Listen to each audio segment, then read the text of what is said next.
En el café de Saint-Michel, a pesar de estar tranquilamente sentado disfrutando de mi cerveza favorita, tenía un mal presentimiento, era una angustia en el fondo del pecho, una especie de miedo sin saber la razón. Cada vez que sentía algo parecido, me decía a mí mismo, el águila no teme, así la rama cruja, porque conoce la fuerza de sus alas. Luego de terminar mi corona, decidí continuar mi recorrido hacia la Universidad Pierre y Marie Curie por metro. La estación de metro se encontraba al lado del bar. Al descender las escaleras, que me conducían al metro, sentí el olor característico del metro parisino. Era un olor un poco ácido que alteraba mis nervios olfativos. Durante los 2 primeros minutos me molestaba olerlo, luego me adaptaba olvidándolo por completo. Así es la vida, te alteras por algo y en poco tiempo te adaptas. Adaptarse es una de las mejores cualidades del ser humano, y también una de las peores porque al adaptarse el ser humano olvida muchas veces los estados anteriores en los que se encontraba. En la creación de los Lulús, Enkin y Nursag les dejaron bloqueadas 10 hebras del ADN, esto con el fin de que, los Lulús, no pudieran recordar sus vidas pasadas, lo que les haría cometer los mismos errores vida tras vida. Así sus creadores los mantienen dominados, controlados y con una evolución limitada para evitar lo que ocurrió con los Lulús que fueron eliminados con el diluvio provocado por Enlil. En la rampa del metro Saint-Michel, había solamente unas 40 personas. Todavía no era la hora de punta, y el calor del verano era más soportable cuando el metro no estaba repleto de gente. Apoyado en la columna de la rampa al frente de la llegada de los trenes, comencé a leer un libro sobre cómo dialogar con los espíritus de Allan Kardec. Escuchaba la llegada de los vagones del metro y como todavía tenía tiempo, cosa que me ocurría raramente, por mi apurada vida para llevar a culminación mis proyectos, decidí continuar leyendo dejando pasar varios trenes. Todavía tenía tiempo para llegar a la Universidad Pierre y Marie Curie que pertenece a la red de universidades de la Sorbonne, en donde tenía una cita con el decano de la Facultad de Ciencias e Ingeniería con quien estaba en conversaciones para hacer un concurso entre los estudiantes que nos permitiría canalizar la información a través de una red electrónica de neuronas, la que había bautizado como neurotrones. Al cabo de una media hora, decidí que debería partir, pero continué leyendo, esperando que el próximo tren llegase. Al entrar el tren en la estación, me preparaba a abandonar mi posición de lectura, pero antes de hacerlo, miré, volteando mi cara hacia la izquierda, para ver el tren, esperando que éste se detuviera por completo. Mientras que escuchaba la apertura de las puertas, yo sabía que todavía me quedaban algunos segundos que me permitirían arreglar mi libro en el maletín para subir al tren. Lo que todavía no sabía era cómo dialogar con los espíritus.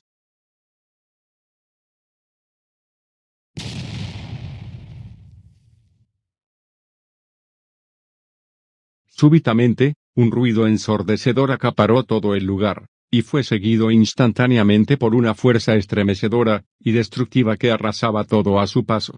En ese instante sentí que otra fuerza me puso en una milésima de segundo detrás de la columna para protegerme. Luego de esas milésimas de segundos, abrí los ojos y, en lo que quedaba de la explosión, vi pasar varios cuerpos humanos y pedazos de cuerpos humanos, pedazos de fierros, pedazos de concreto y papeles, acompañados de una nube de polvo que estaba mezclada con el humo de la explosión. Esta amalgama explosiva había oscurecido todo a su paso, como cuando las tinieblas o un eclipse oscurecen la luz del día. Estuvo cerca. Todavía no es tiempo que salga de esa dimensión, lo necesitamos vivo. Es nuevamente Marduk. Los segundos eran interminables, era el comienzo del fin pensaba yo. Sin saber lo que pasaba, por un momento pensé que era un terremoto. Todo era tan inesperado e incomprensible, lo único que quería era de salir lo más rápido posible de ese lugar que, por algún motivo había cambiado completamente, y yo no creía estar listo para cambiar o para morir. Quería salir para tomar un taxi que me llevaría a la gare de Montparnasse donde tomaría el TGV, tren de gran velocidad, para dirigirme a Burdeos y llegar al anochecer a mi casa. Quería estar con mi amada esposa y mis 2 lindas hijas. Quería estar compartiendo, con ellas, tranquilamente la cena. Luego quería ver alguna buena película, y finalmente poder ver el noticiero de las 10 de la noche en el cual seguramente nos anunciaban algunas guerras, lejos de Francia y algún atentado terrorista en cualquier otra parte del mundo. Esto, en el fondo, nos hacía sentir a salvo y protegidos frente a los dramas que les sucedían a otros. Por nuestra naturaleza, siempre pensamos que somos los últimos a quienes les pueda ocurrir alguna desgracia. Los noticieros televisivos suavizan la realidad de los 7.545 millones de seres humanos que habitamos en este planeta, contando lo que trágicamente ocurre a menos de 1.000 personas.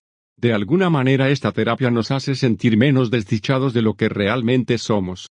Quería sobrevivir para realizar mi proyecto sobre inteligencia artificial en que estaba trabajando hace varios años. Más que nada, sentía que todavía no había alcanzado mi desarrollo intelectual y espiritual. También quería ayudar a todo el mundo a ser mejor. El ensordecedor ruido cesó y por unos segundos creí escuchar un profundo silencio.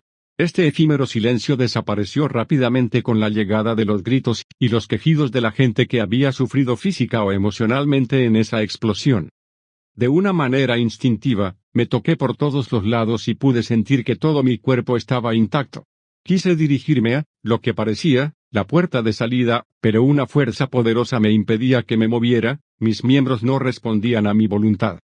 El cuadro que se presentó frente a mis ojos era dantesco. Había mujeres y niños gritando para pedir ayuda y llorando porque estaban sufriendo. En todo este infierno, un hombre, cuyas 2 piernas habían sido amputadas por la explosión, se estaba arrastrando delante de mí. En ese momento me olvidé de buscar la salida, y traté de levantar al hombre sin piernas, para tomarlo entre mis brazos como alguien que levanta a un niño, pero la fuerza poderosa todavía me impedía moverme. Vi el rostro del amputado, mientras trataba de liberarme de esta fuerza que me impedía moverme. Era un rostro ensangrentado. La expresión del moribundo tenía algo de locura frente a una realidad que no existía algunos segundos antes. Estaba como incrédulo, el dolor lo invadía de miedo y de angustia. La sangre le salía a chorros por las piernas, y sus ojos se perdían mirando hacia lo alto, como buscando el cielo en ese infierno.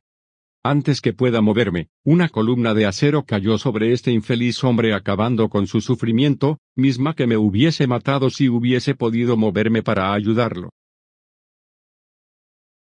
Este atentado es obra de Marduk, quien ya no sabe qué hacer para evitar el despertar de los Lulus, y lo que mejor se le ocurre es sembrar el miedo.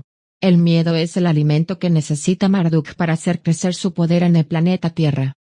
Marduk, hijo de Enki, nació con todos los rasgos de un reptil, incluso tenía una cola, la que más tarde se la hizo quitar. Tiene ojos rojos penetrantes y piel escamosa. A los de su especie, les parece extremadamente bello. Su padre Enki le cedió a Egipto para que lo gobernara, y así lo hizo con un reinado que impartía el miedo a sus Lulu gobernados. Marduk construyó enormes estatuas que lo honraban, y lo convirtieron en el más tirano de todos los gobernantes de la tierra. Su estilo de gobernar inspira a todos los tiranos que todavía existen en la tierra. Nosotros tenemos la tecnología para regular el clima de la tierra, y Marduk se sirvió de esta tecnología para hacer creer a sus Lulus que él dominaba el sol y se autodenominó Dios del Sol. En lenguaje de esa época se le denominaba Ra. Marduk construyó en todo el territorio de Egipto templos que lo adoraban. Cuando Enki construyó la pirámide Giza, su primo Quetzalcóatl desarrolló toda la tecnología para que ésta sirva de acumulador de energía que recargaba a los vehículos espaciales, y a los discos que controlaban el clima de la Tierra. La pirámide también fue utilizada como receptor y emisor de las comunicaciones con nuestras Pléyades. Aquel que controlaba la pirámide Giza ejercía un gran poder en la casa de Anu. Esta obra estratégica fue el origen de muchas guerras de poder entre los diferentes clanes de la familia Anu, principalmente entre Marduk y Nergal, hijo de Enlil. Quien poseía la pirámide, controlaba la tierra. Todo el sufrimiento humano estaba concentrado en ese momento y en esas personas. Este sufrimiento era el producto del odio ciego y subjetivo del individuo inconsciente, inmoral y guiado por los malos espíritus que lo habían llevado a poner una bomba en la estación Saint-Michel en ese día de verano en París. Cuando al fin pude liberarme de esa fuerza poderosa que me impedía moverme, comencé a caminar entre cuerpos y escombros. La nube de polvo se posaba sobre ellos cual velo mortuorio, lo que, de alguna manera, suavizaba la escena de dolor y de muerte. Mis ojos estaban irritados y llorosos por el polvo, mi boca estaba seca y sentía el polvo raspando mi garganta sin poder avalarlo por falta de saliva. Perdí la noción del tiempo y del espacio, no podía ubicarme dentro de lo que quedaba de la estación de metro, y no sé cuánto tiempo me tomó salir de ese lugar infernal. La penumbra se iluminaba muy tenuemente por el fuego proveniente de los vagones y por los cortos circuitos de algunos cables eléctricos al chocar entre ellos o al tener contacto con el agua que salía de las tuberías averiadas. En esas penumbras una luz apareció en algún lugar y decidí dirigirme hacia ella. A cada paso que daba me encontraba con un obstáculo, ya sea carnal o de escombros. Recogí del suelo una placa de metal para protegerme de lo que continuamente caía del plafón. Avancé, en estas condiciones, unos cuantos metros. La luz se hacía cada vez más definida. Acercándome a estas luces me di cuenta de que eran los faros de emergencia situados en las salidas de las rampas. Ningún otro ser viviente me acompañaba en mi recorrido para encontrar la salida de la estación de metro. Solo veía los cadáveres de los pocos usuarios que se encontraban en esa rampa de la estación ese día de verano. Siguiendo las luces de emergencia pude encontrar la salida de la estación. Al salir de la estación, había mucha gente en el bulevar del mismo nombre. Muchos ayudaban a sacar a los heridos, quienes se encontraban en otras rampas de la estación, por lo que el impacto de la explosión no acabó con sus vidas como lo hizo con los que estaban en mi rampa. Los heridos eran socorridos según su gravedad en el sitio, o eran subidos a las ambulancias para llevarlos a los hospitales. Puesto que no sentía ningún dolor ni tenía ninguna herida, decidí alejarme discretamente del lugar, que comenzaba a sofocarme. Me sentía cansado, sucio y triste. Había mucha gente en la Plaza Saint-Michel y varios se acercaron a ayudarme, me dieron agua y una manta para cubrir mi cuerpo semidesnudo. Un zumbido permanente en mis oídos me impedía escuchar. Al ver mi situación, unos paramédicos me llevaron a una de las ambulancias que estaban afuera de la estación del metro, en la que me examinaron y constataron mi buen estado físico, salvo la sordera que, me dieron a entender, debería ser pasajera. Antes de retirarme del sitio de curación, los paramédicos me preguntaron a gritos para que pueda escucharlos, si había más sobrevivientes en la rampa donde yo me encontraba. Les respondí que de haberlos encontrado los hubiera sacado de ese infierno, pero lo único que encontré fueron cadáveres y restos desmembrados. Saber qué hacer y para no estorbar, me alejé lentamente del lugar. En esos momentos, mi confusión era tal que no sabía dónde ir. Poco a poco comencé a ubicarme, y me encontré nuevamente caminando por el Boulevard Saint-Michel. El peso del calor y de la contaminación se volvieron imperceptibles, puesto que ahora la explosión del metro Saint-Michel me congojaba tanto que no podía levantar mis pies para caminar, arrastrándolos como un anciano que apenas puede caminar por el peso de sus años sobre sus hombros.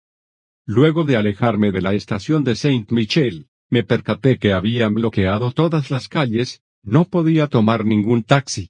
En el atentado había perdido mi celular, lo que me dejó desconectado de mi mundo sin poder comunicarme con mis seres queridos o llamar a un Uber para salir de este lugar convertido en ruinas en milésimas de segundo.